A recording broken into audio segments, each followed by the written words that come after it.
Yeah, so the more I look into this engine, the more I'm seeing that this engine has been monkeyed in. There are lots of original equipment fasteners missing and have been replaced with generic bolts. This is one here on this rear timing cover. There are some up top on the water pipe that goes to the heater core. And that's it so far. Well, that bolt there I'm pointing at, that's a non-original equipment bolt.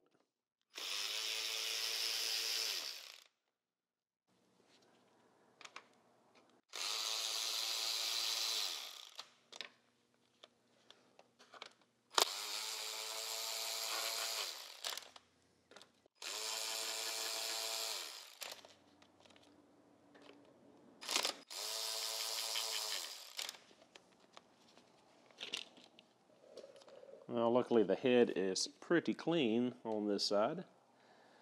Can't say as much about the rear timing cover. You see all that oil from that leaking cam seal. So that's going to have to get cleaned up.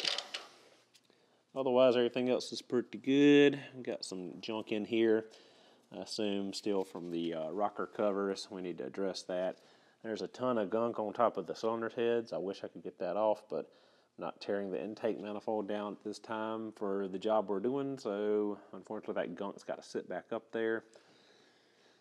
This side of the engine's pretty clean. We need to go ahead and remove the oil cooler here in a little bit and replace the O-ring still there, get all this gunk cleaned up. We need to pull the oil pump, get all the gunk up here cleaned up first, clean up that, reseal the oil pump.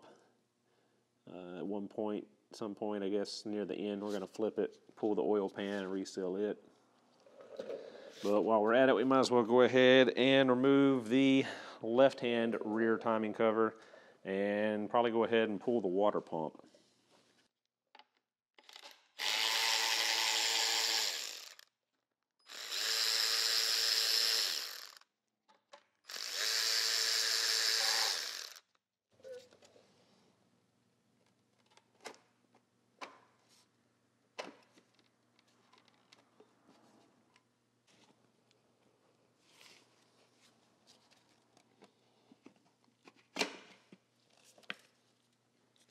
Yeah, that's not the way that comes off, but I was trying to sneak it out of there. Just barely got by. Had to loosen the 10 mil that holds the dipstick in place. But we got it out of there. So, yeah, a lot more gunk on this cylinder head. A lot more leakage.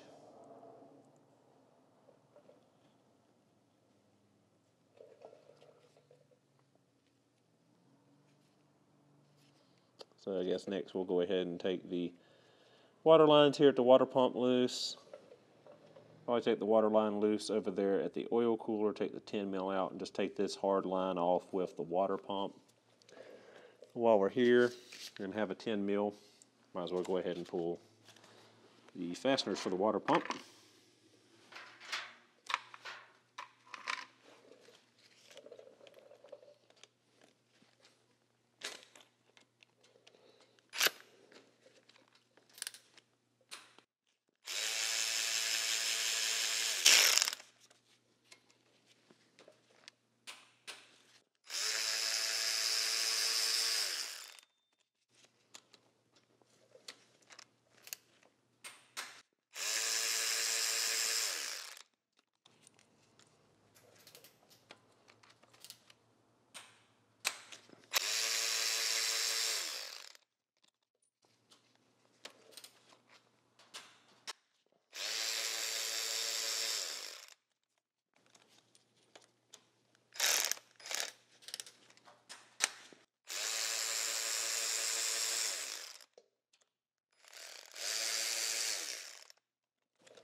Should have figured there'd be a little residual coolant.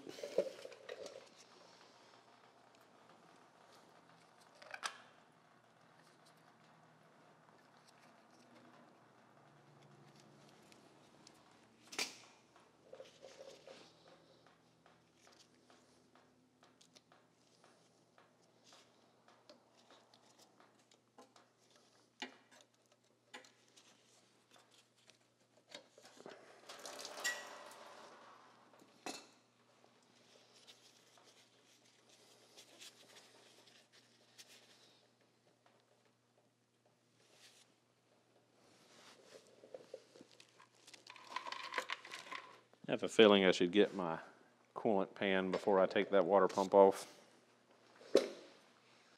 This water pump and cooling system have definitely seen better days. A lot of corrosion in the turbo coolant reservoir, a lot of corrosion around these water pipes coming off of the water pump as well.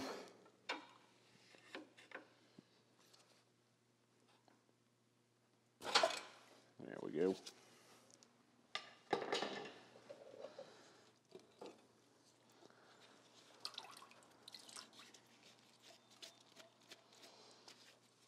Luckily, no flooding bath of coolant. Ugh. Someone RTV'd the water pump to the block with no gasket. Brilliant. That was a real fine individual working on this thing before.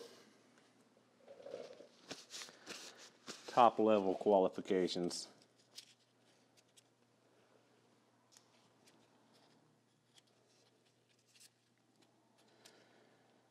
Viewers, never put RTV on your water pump. Ugh, what is that? Is that head gasket stop leak?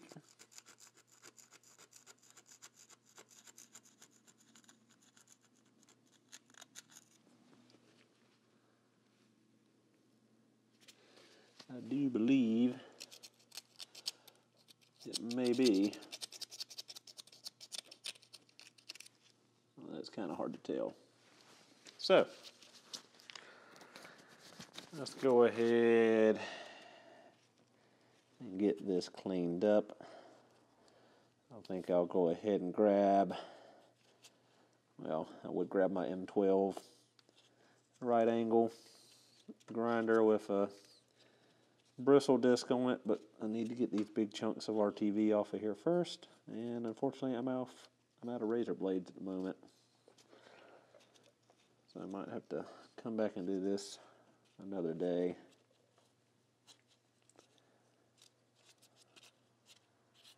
I think I might just go ahead and remove this upper tensioner bracket just so I can get in here and clean this water pump a little easier. I think I might go ahead and throw caution to the wind as well, and just go ahead and get my bristle disc in here and start cranking on that RTV.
Alright, that's much better, but one issue we have now is we've got RTV down in our bolt holes, which when we go to torque our water pump on will affect our torque value. So probably going to get the thread chaser and chase down in there. Why is there RTV around the case bolts? That is worrying. Nope, let's go get the thread chaser and clean these threads out.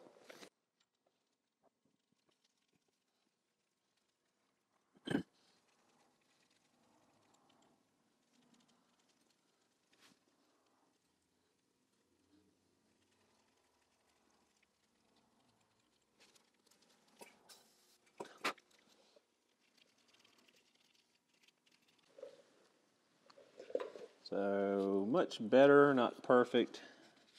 This one is not wanting to take the thread chaser. I don't know if that's been damaged or what.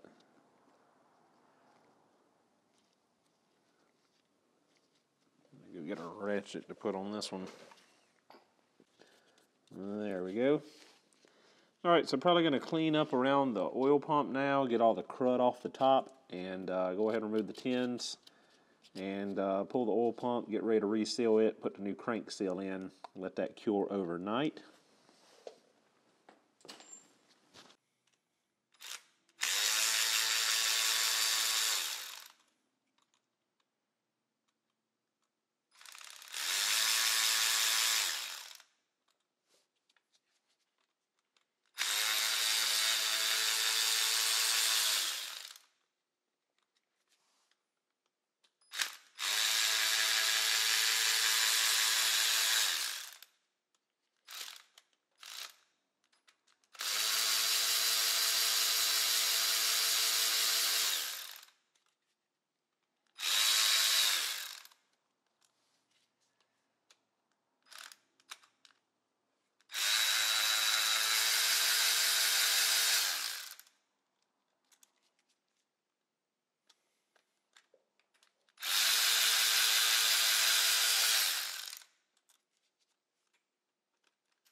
Alright guys, oil pump is nice and clean. Got these Phillips head screws here on the back of the pump torqued to specification, which I think was 5.8 Newton meters. Now to get the pump and body cleaned one more time with some brake clean and a rag just to make sure we don't have any residue on the surface before we put down our RTV and reinstall and torque the pump down to specification, which I believe is 6.4 Newton meters for the pump. Making sure it is nice and clean with no residue. Alright, so we have our new oil pump O-ring, which is Subaru part number 10991AA001. Go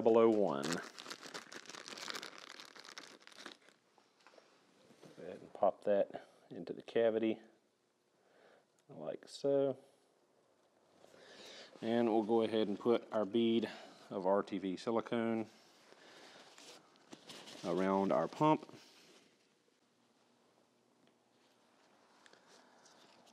Alright, we've got our bead of RTV around our oil pump.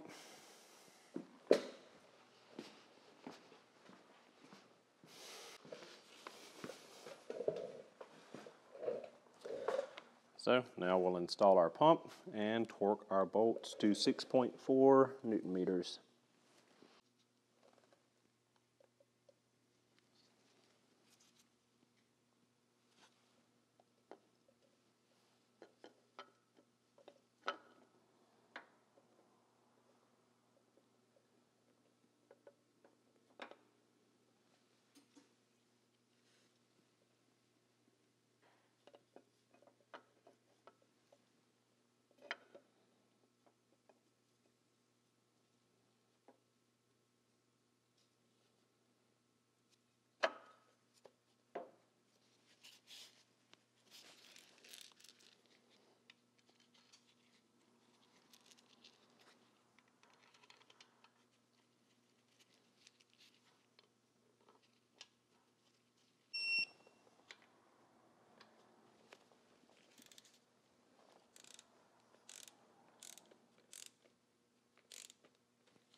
And there, oil pump is resealed and reinstalled.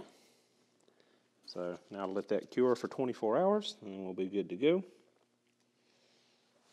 Let's go ahead and install the new crank seal, Subaru part number 806733030.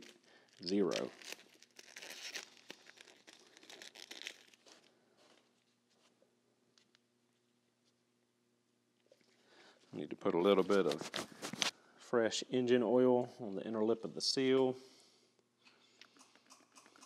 just to help it slide over and install easier, and hopefully prevent the lip of the seal from rolling on us. A little bit of oil on the snout of the crank.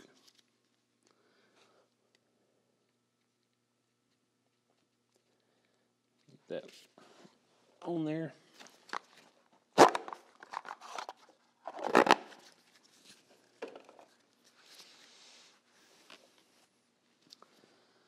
And start our seal installation tool.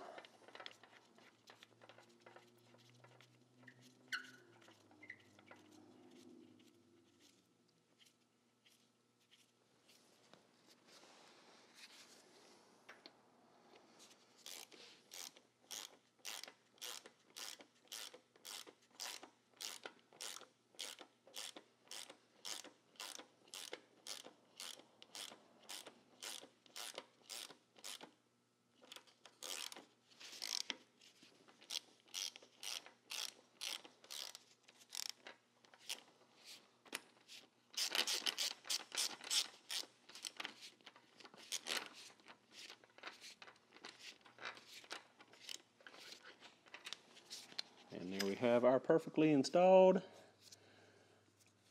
front crank seal using our ASF machine, FSI EJ 1.0 front seal installation tool.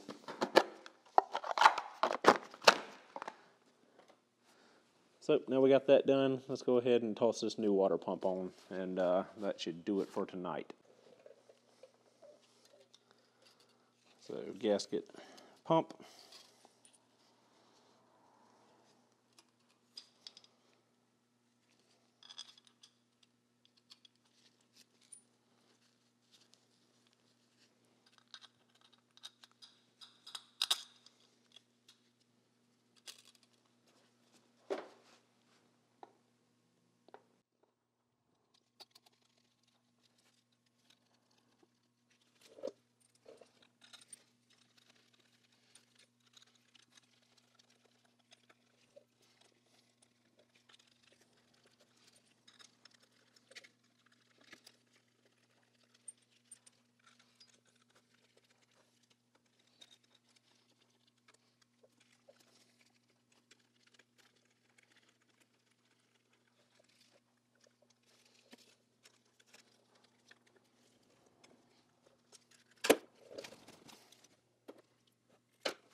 All right, now we can torque all our fasteners to 12 Newton meters.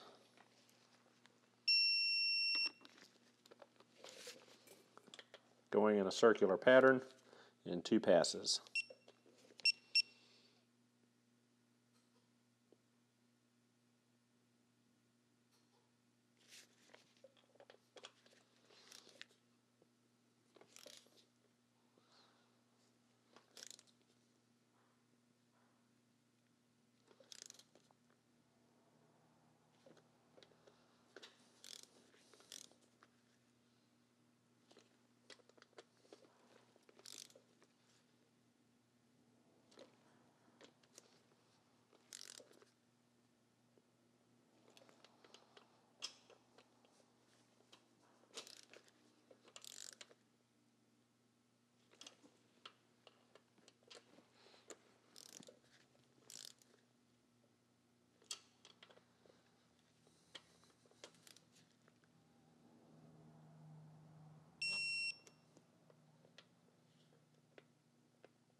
And all set. Now we can go ahead and reattach our hoses for one. And two, we can install our new thermostat gasket and thermostat housing. Ideally, I'd like to replace these hoses, but we won't be doing that at this time.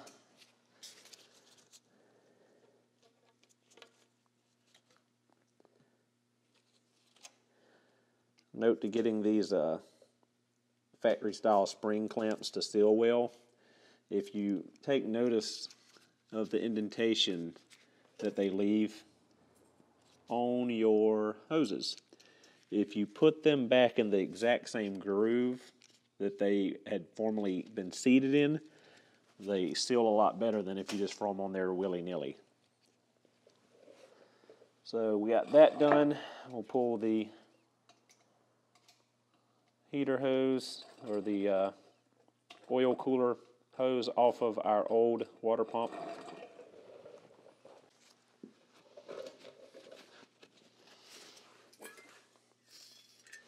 So since unfortunately we're having to reuse these hoses, that some are oil soaked, which causes swelling and degrades the hose itself, I'll just take a little bit of brake parts cleaner and spray the hose and try to get all the oily residue off of it, and hopefully prolong the life a little bit.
Alright, so we got our new thermostat and thermostat gasket. Make sure you put the jiggle valve in the 12 o'clock position in the water pump, which is this little doodly. And our new cleaned up, ready to go thermostat housing.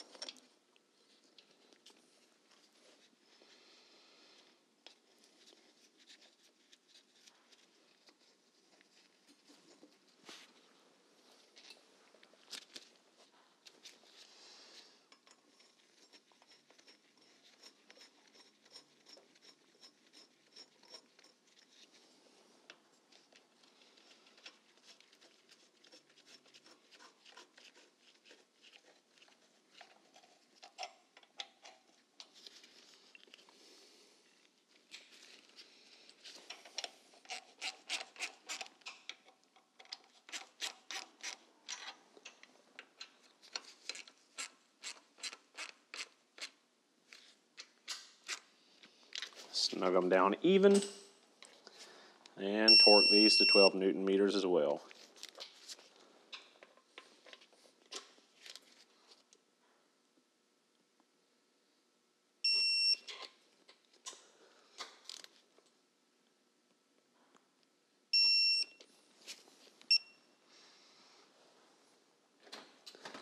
All right, so it's about 9 o'clock at night now, and I believe this is my stopping point.